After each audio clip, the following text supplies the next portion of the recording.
بالله السميع العليم من الشيطان الرجيم. بسم الله الرحمن الرحيم. Assalamualaikum warahmatullahi taala wabarakatuh. Ahlan wa sahlan dalam program One Day One Juzuk,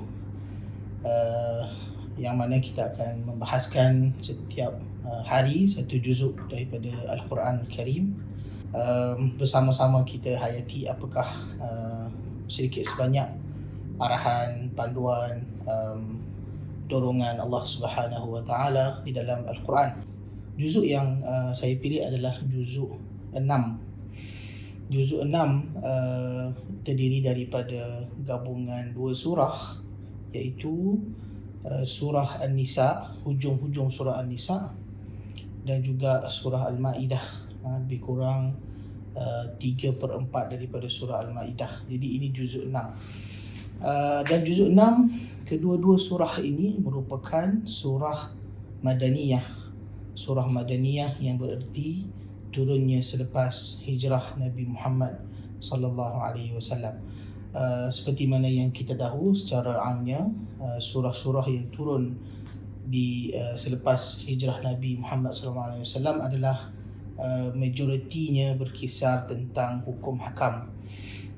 Jadi seperti mana yang kita lihat dalam surah An-Nisa, Allah Subhanahu Wa Taala memulakan dengan hukum hakam berkaitan dengan perkahwinan, berkaitan dengan perempuan dan sebagainya. Begitu jugalah pada penghujung surah An-Nisa masih lagi ada sebahagian hukum hakam, dan disambung pula surah Al-Ma'idah, yang besar dalam juzuk 6 ni adalah surah Al-Ma'idah sebenarnya. Namun kita tak boleh nak kata bahawasanya surah juzuk ini adalah juzuk yang paling penting. Tidaklah, maksudnya semua juzuk daripada Al-Quran itu adalah penting kerana ianya kalam Allah Subhanahu Wa Taala yang maha bijaksana. Mustahil bagi Allah Subhanahu Wa Taala meletakkan sesuatu ataupun kita kata kalam Allah Subhanahu Wa Taala yang bersifat sia-sia. Jadi semuanya adalah sesuatu yang penting untuk kita faham. Jadi beberapa poin yang mungkin saya ingin kongsikan dalam juzuk 6 ini. Yang pertama adalah walaupun juzuk 6 ini adalah sekitar kawasan diturunkan selepas hijrah Nabi SAW di Madinah Al-Munawwarah, dengan masyarakat Islam di Madinah, tetapi isu tauhid, isu pengesaan Allah Subhanahu Wa Taala tidak diketepikan. Antaranya adalah berbincangkan tentang orang-orang kafir yang kufur pada Allah Ta'ala. Innal ladhina yakfuruna billah, mereka yang kufur dengan Allah Subhanahu Wa Ta'ala. Dan juga bincang tentang orang-orang Yahudi di Madinah yang mana kufur dengan Allah Ta'ala.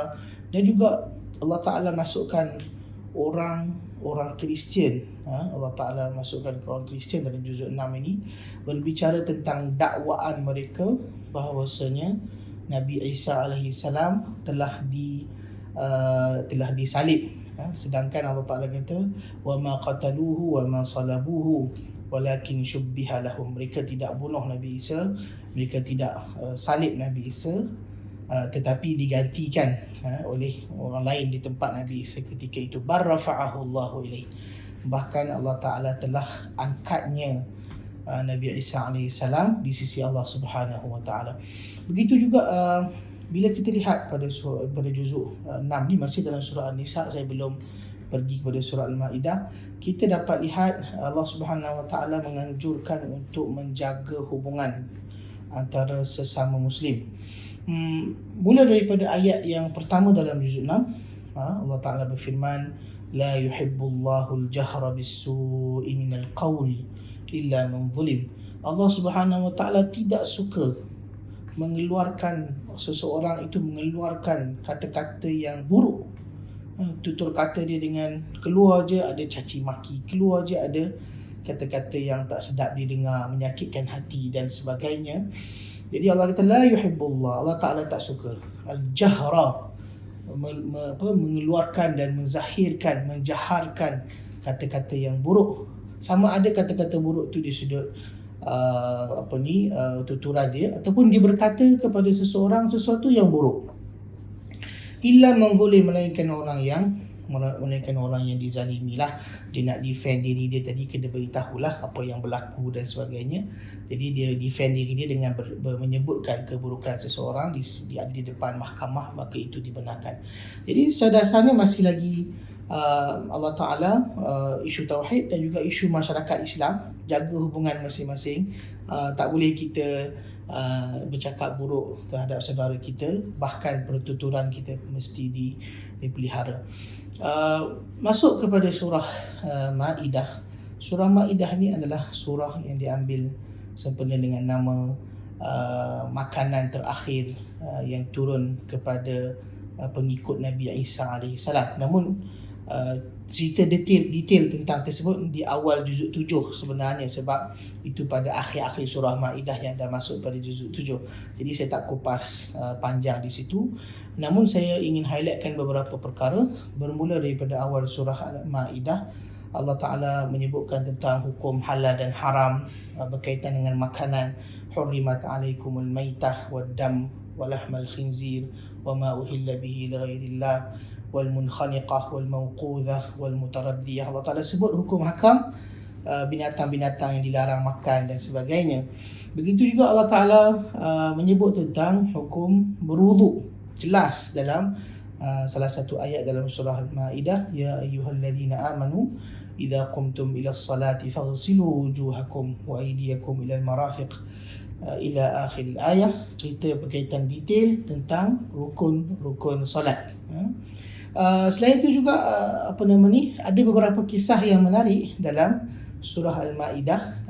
Kisah-kisah ini sebenarnya dia lebih refer kepada situasi masyarakat semasa, iaitu kisah antaranya Qabil dan Habil. Antaranya adalah kisah Nabi Musa AS dan kaumnya. Jadi Allah Ta'ala cerita berkaitan dengan Nabi Musa AS dan kaumnya, di mana Nabi Musa selepas dah selamatkan kaumnya daripada Fir'aun seberang laut, duduk di Sinai, sempadan Jordan dan Sinai di situ. Lalu Allah Ta'ala arahkan mereka untuk masuk duduk di Baitul Maqdis, tempat mereka di Baitul Maqdis. Allah Ta'ala berfirman dengan mengarahkan kepada Nabi Musa, ya qaumi dukhulul ardal muqaddasata allati kataballahu lakum wa la tartaddu ala adbarikum. Wahai kaumku, masuklah kamu ke tanah yang suci ini, yakni Baitul Maqdis lah, Palestin itulah. Ianya dikurniakan kepada orang Yahudi ketika itu ataupun Bani Israel.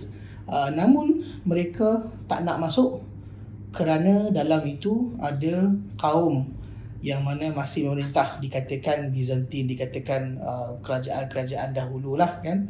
Jadi mereka kata qalu inna fiha qauman jabbarin. Dalam tu ada satu kaum yang jabbar, yang kita kata boleh menguasai golongan yang jahat dan sebagainya. Kami tak nak masuk. Sedangkan mereka kalau masuk perang walaupun sedikit dijanjikan kemenangan. Allah Ta'ala dah suruh masuk kan, jadi Allah Ta'ala jamin kemenangan. Tapi tak nak juga masuk. Ni kelemahan yang ada pada Bani Israel. Dia sebenarnya nak menunjuk kepada masyarakat Islam Madinah. Masyarakat Islam Madinah, mereka juga pada perang Uhud dan perang Badar kan, yang berlaku pada awal-awal Islam, perang Badar lepas tu perang Uhud. Teguran juga kepada orang Islam, peringatan supaya jangan jadi macam Bani Israel. Bani Israel bila diarahkan untuk pergi berperang, mereka kata kepada Nabi Musa, fadhhab anta wa rabbuka faqatila. Pergilah engkau dan Tuhan kamu wahai Musa, engkau lah berperang. Nanti kami dah perang, nak menang kami masuk. Disuruh Nabi Musa pergi seorang diri dengan Tuhan dia Allah Ta'ala. Sangatlah teruk sikap mereka ini. Sama, tapi bayangkan dalam kisah sirah para Ansar, apabila Nabi SAW tanya kepada mereka, nak tak kalau kita pergi berperang, perang Uhud keluar pergi perang kan, jawab Muaz bin Jabal ketika itu, kita tak akan kata macam mana Bani Israel kata kepada Nabi Musa. Kita akan kata, idhhab anta wa rabbuka faqatila inna ma'akuma muqatilun. Kami bersama kamu wahai Rasulullah berperang. Jadi begitulah surah Al-Maidah ni banyak lagi kisah-kisah dia, kisah Habil dan Qabil, begitu juga beberapa hukum hakam jawapan terhadap masyarakat Islam di Madinah sendiri. Mudah-mudahan insya-Allah dalam waktu yang singkat ini ada sedikit pengajaran yang kita boleh ambil. Bertemu lagi pada sesi akan datang. Selamat menyambut Ramadan Al-Mubarak. Semoga diterima amalan dan diampunkan segala dosa insya-Allah. Aqulu qawli hadza wa astaghfirullahal azim. Assalamualaikum warahmatullahi taala wabarakatuh.